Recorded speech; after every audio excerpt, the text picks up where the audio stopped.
It started like most things do. Normal. Boring, even. A Thursday evening, the soft clatter of forks on dinner plates, my husband Mike talking about a father-son weekend he wanted to take with our 15-year-old, Drew. They'd done it before. 2 years back, they'd gone up to Glacier National Park, froze their butts off in May, and came home with blistered feet and a dead GoPro battery. Drew had loved it. So when Mike mentioned a new weekend trip to the Bitterroot wilderness, I didn't think twice. It made sense. School was stressful. Drew had just wrapped midterms at Sentinel High in Missoula, and Mike had been working late for 3 weeks straight, pulling long hours for a software rollout at his firm. Bonding time? Sure. Go sleep in a tent. Be men. Get dirty. Whatever.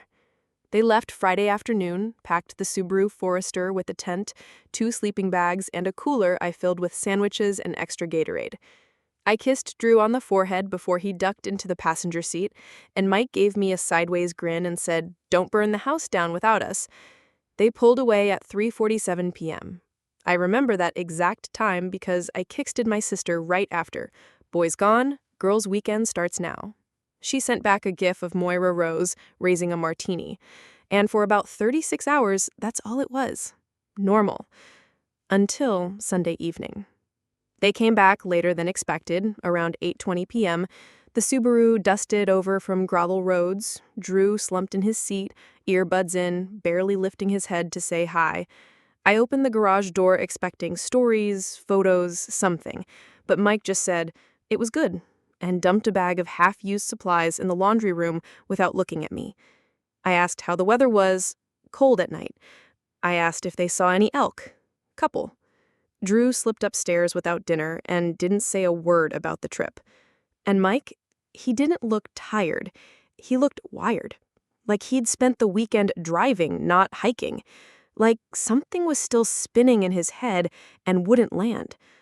I didn't question it that night.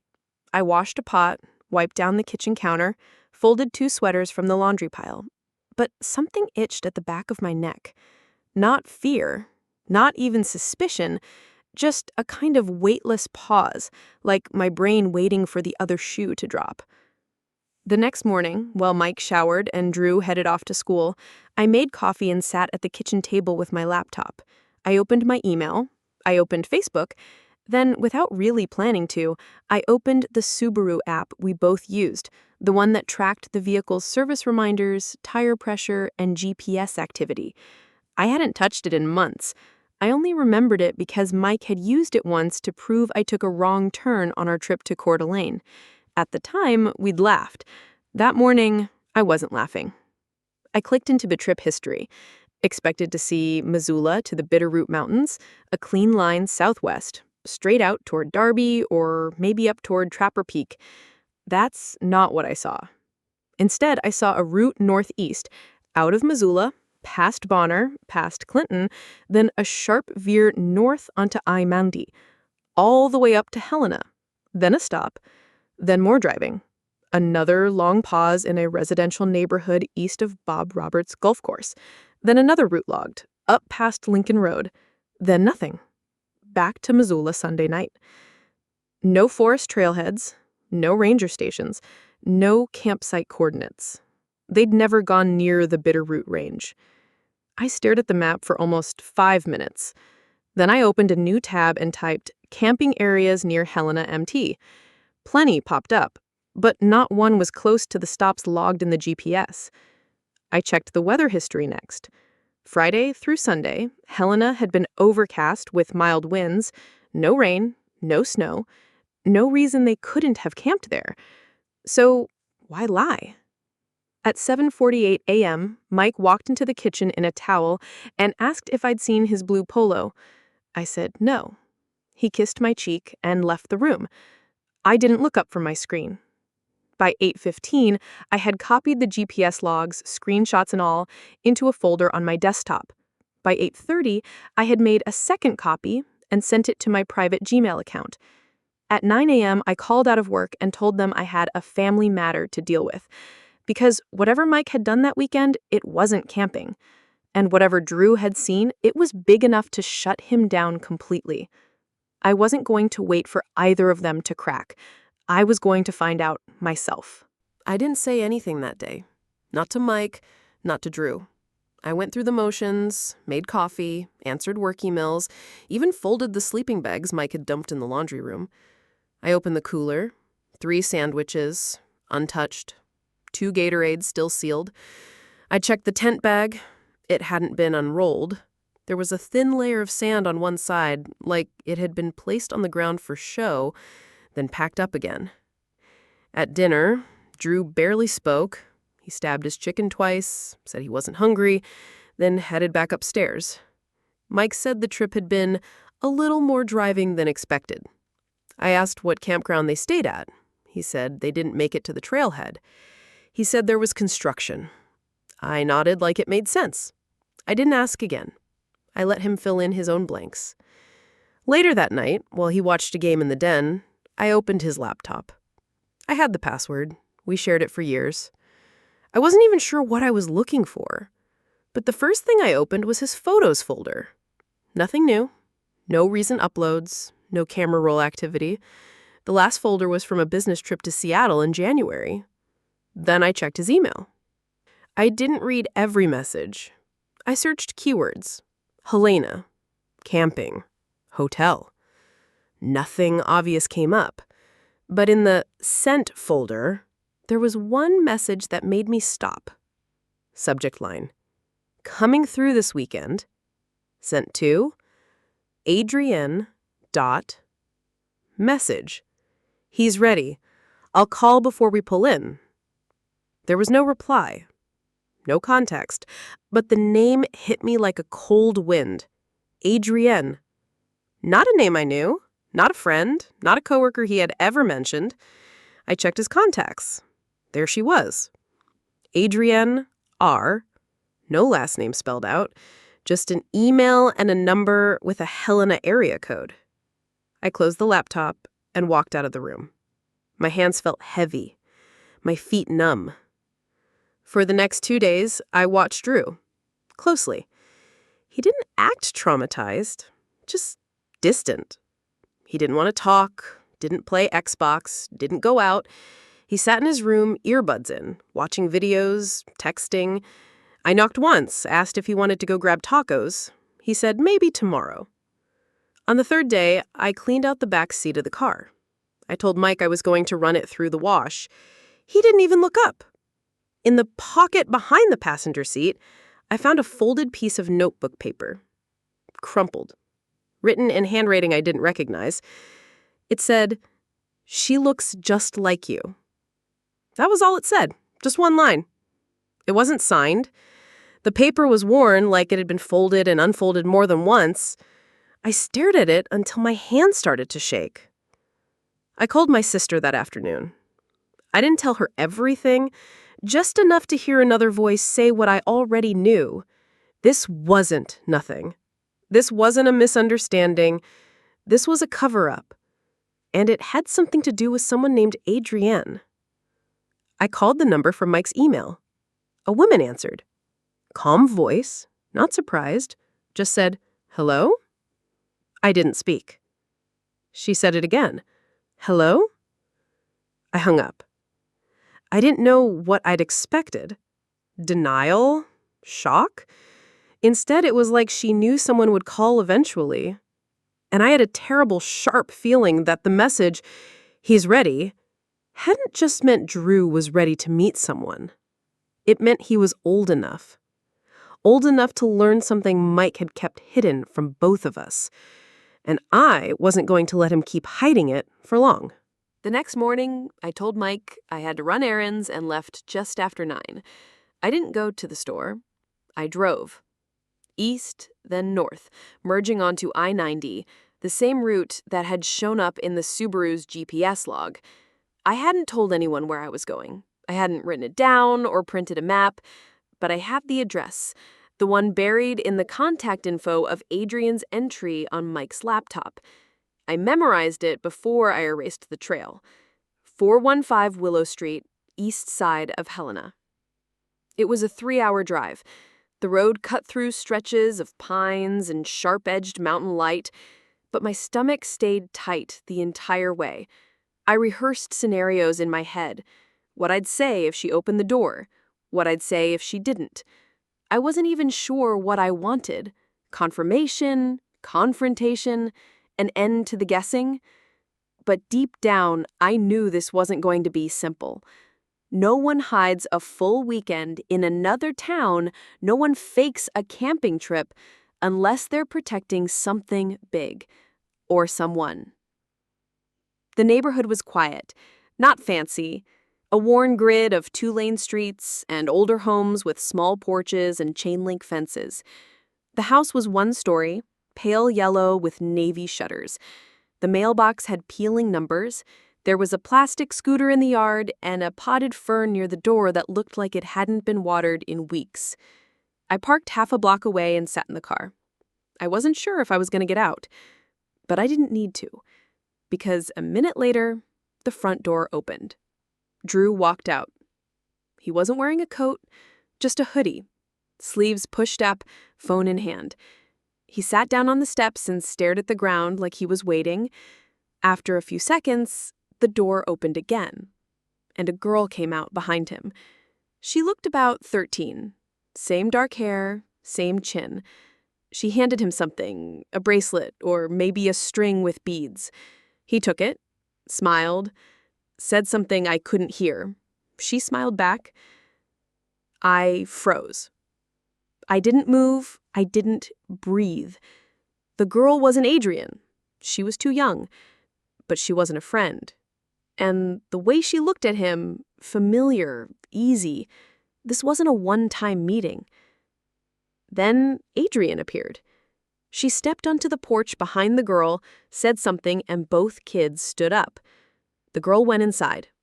Adrian put her hand on Drew's back, not casually, carefully, like she cared, like she'd done it before.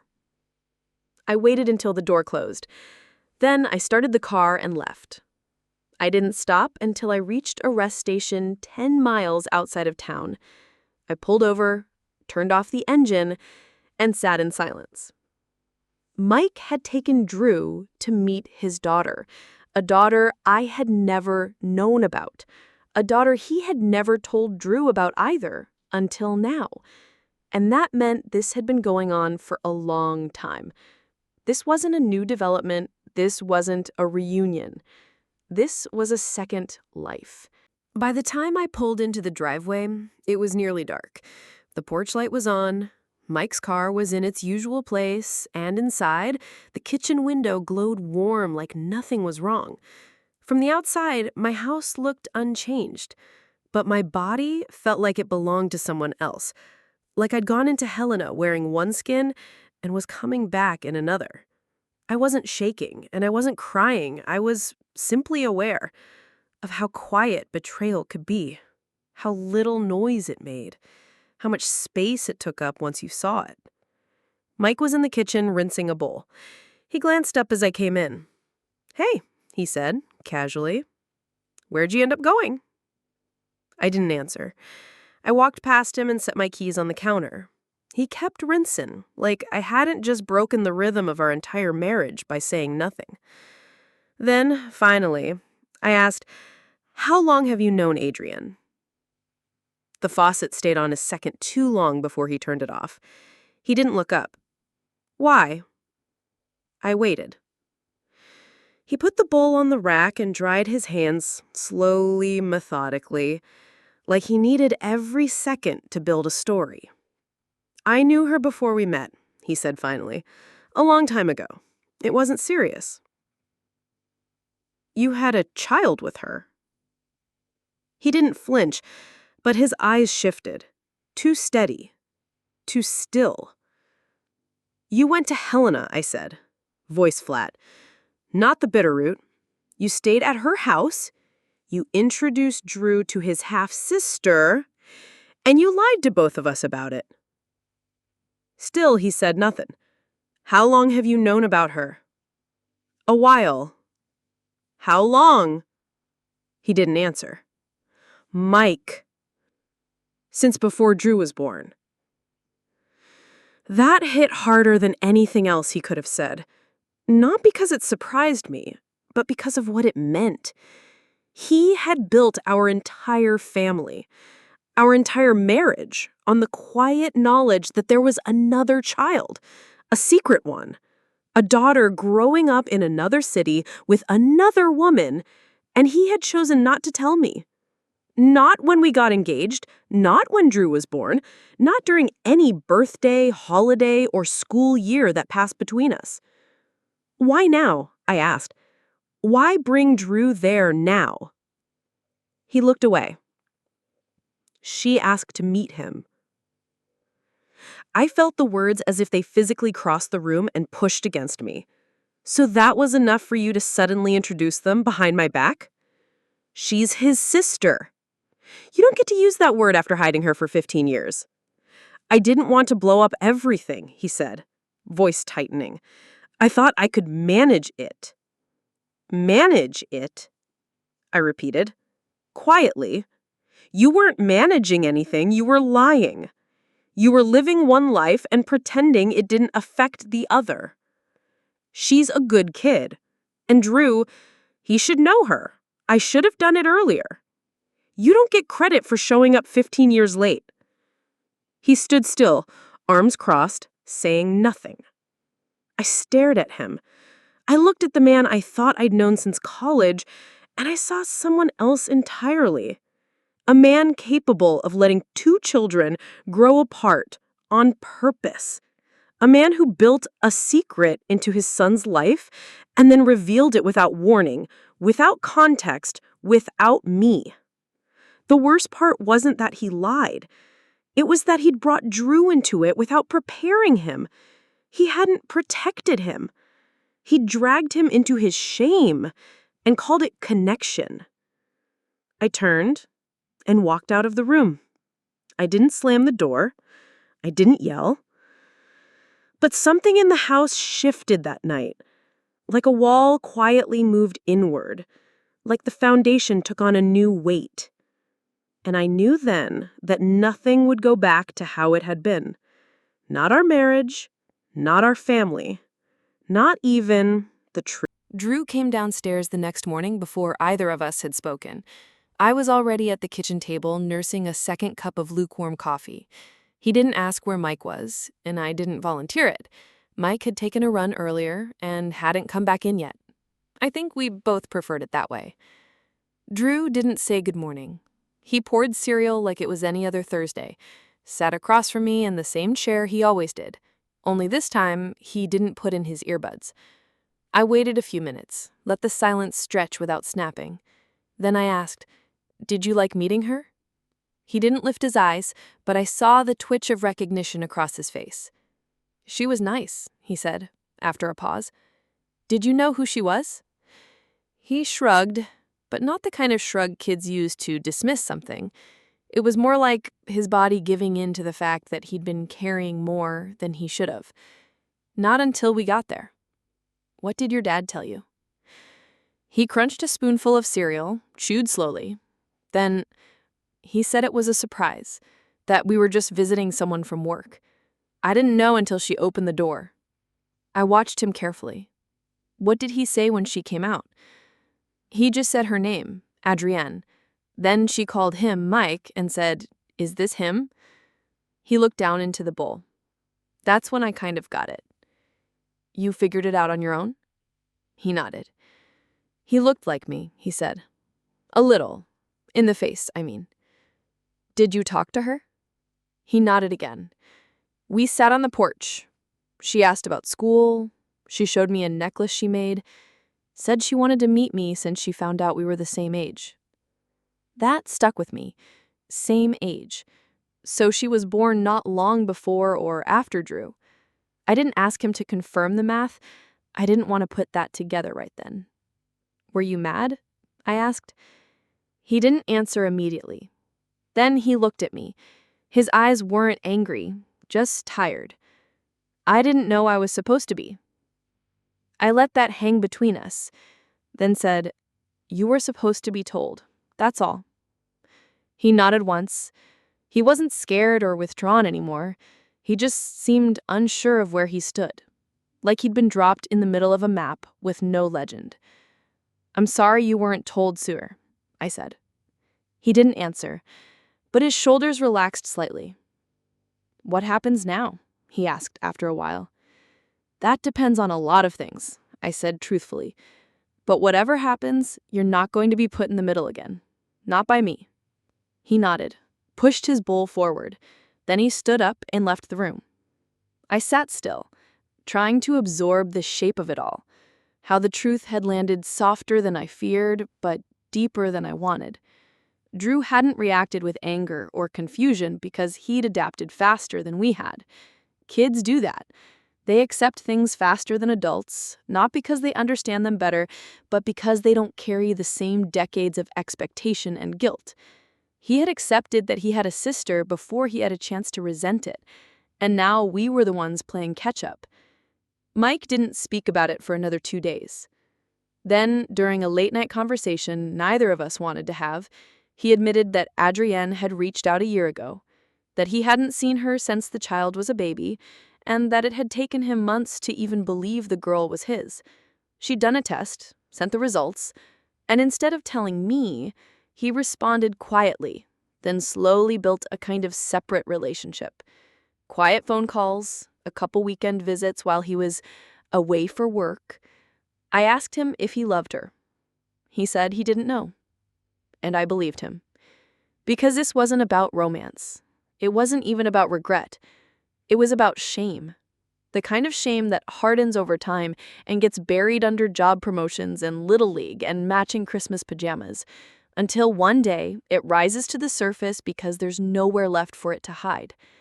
And now we had to decide whether we were going to build something new with this truth or let it level everything we'd built. The first conversation with Adrienne didn't happen through Mike. I called her directly. I didn't tell him I was going to, and I didn't ask for permission. He'd forfeited that kind of say the moment he decided I didn't need to know the truth. I kept the call short, introduced myself, told her I wasn't calling to accuse or to fight. I just wanted to ask a question no one else seemed to be willing to answer. Why now? She didn't get defensive. In fact, her voice was steady and, to my surprise, kind. I wanted her to meet him, she said.